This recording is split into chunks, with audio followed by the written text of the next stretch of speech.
السلام علیکم جی. آرٹس کی دوسری ویڈیو کے ساتھ آج حاضر ہیں. تو انشاءاللہ آج ہمارا جو آرٹس کا دوسرا ماڈل پیپر ہے وہ انشاءاللہ اختتام پذیر ہو جائے گا. تو تمام طلباء جن بچوں نے آرٹس رکھی ہوئی ہو وہ بچے اس دوسرے ماڈل پیپر کو یعنی کہ دوسرے چیپٹر کو اگر وہ تیار کر لیتے ہیں تو اس میں سے کم از کم 14 سے 16 نمبر کا پیپر اس ایک پیپر سے آتا ہے ماڈل پیپر کو. یعنی کہ اس میں سے تقریباً ایک لانگ آتا ہے, اس کے بعد 3 کم از کم شارٹ آتے ہیں, 2-3 MCQs آتے ہیں. ٹھیک ہے, تو کم از کم اس میں آپ کا جو پیپر آئے گا وہ کم از کم 14 سے 16 نمبر کا, کم از کم 14 تو پکے ہیں. آج ہم ماڈل نمبر 2 کا کوسچن نمبر 4 چاول کی فصل کی مالیت وہ کہتے ہیں جی 6 لاکھ روپے ہے. عشر قدرتی وہ ہوتی ہے 10%. تو عشر آپ نے معلوم کرنی ہے 10% کا ختم کرنے میں بٹے میں 100 ضربے 6 لاکھ. 2020 سے کینسل, 6000 کو 10 سے ضرب کریں گے تو یہ آ جائے گا 60,000 روپے. اب آپ کی جو قدرتی عشر نکلے گی 6 لاکھ پہ وہ 60,000 روپے نکلے گی. وہ کہتے ہیں چاول کی مالیت 4,90,000 روپے. مصنوعی عشر وہ میں نے آپ کو بتایا تھا 5% ہوتی ہے. فیصد ختم کرنے کا بٹے میں 100 ضربے 4,90,000. 5 کے ساتھ ضرب کر کے 100 پہ آپ ڈیوائڈ کریں گے تو یہ نکل آئے گا 24,500 روپے. اس کا تیسرا سوال عشر کی تعریف. عشر کی تعریف کیا ہے؟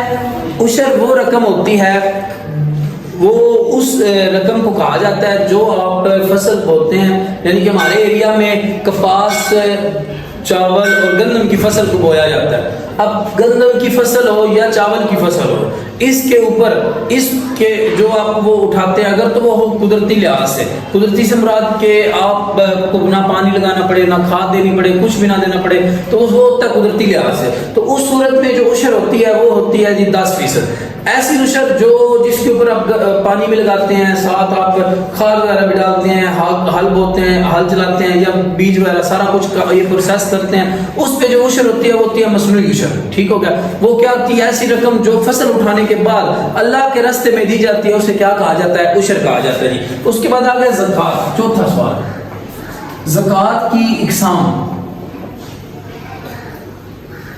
پہلی ظاہری,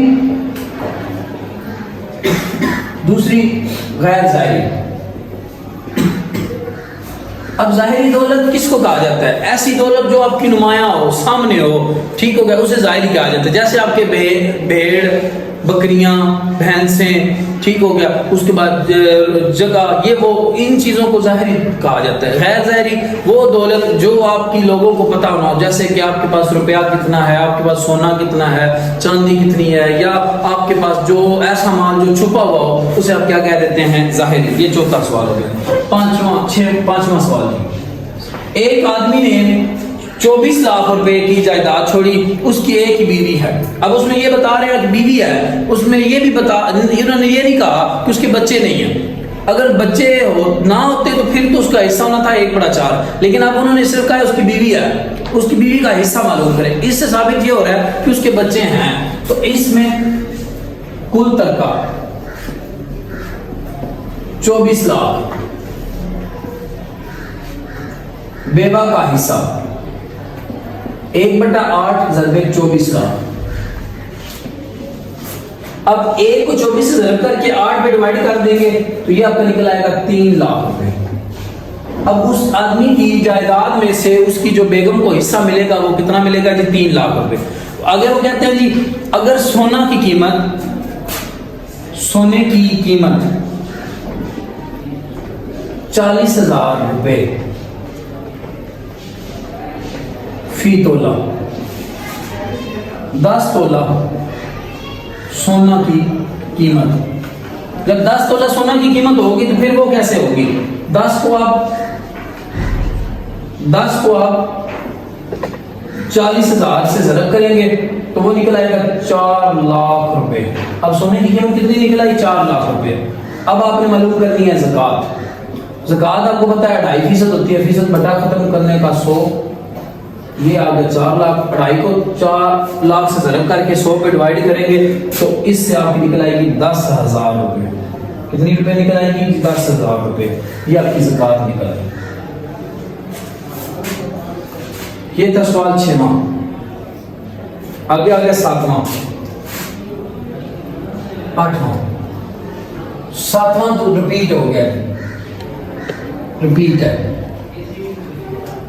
8واں سوال ہے، وہ کہتے ہیں 10 تولہ سونا، سوری 7واں یہ تھا کہ 10 تولہ سونا پر زکوٰۃ، یہ آپ کا ریپیٹ ہو گیا.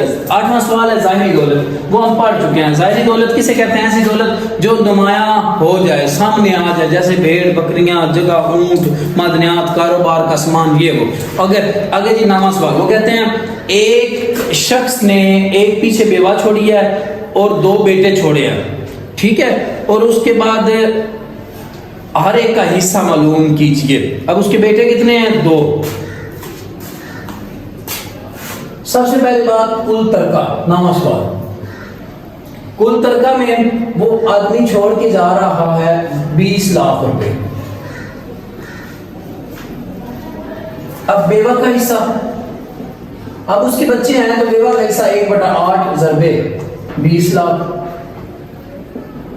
اب 20 لاکھ 1 کو 8 سے ضرب کر 1 کے ساتھ ضرب کر کے 8 میں جب ڈیوائڈ کریں گے تو رقم بچے گی 2.5 لاکھ روپے. اب جو بیوہ کو حصہ دے دیا 20 لاکھ کل رقم تھی، جس میں سے 2.5 لاکھ اس کی بیگم کو دے دیا. اب بیگم کو دینے کے بعد باقی رقم کا مطلب یہ ہے کہ 20 لاکھ میں سے آپ 2.5 لاکھ کو مائنس کر دیں گے تو آپ کے پاس باقی رقم آ جائے گی 17.5 لاکھ. اب اس کے بیٹے کتنے ہیں؟ 2 بیٹے، 2، ہر بیٹے کا حصہ،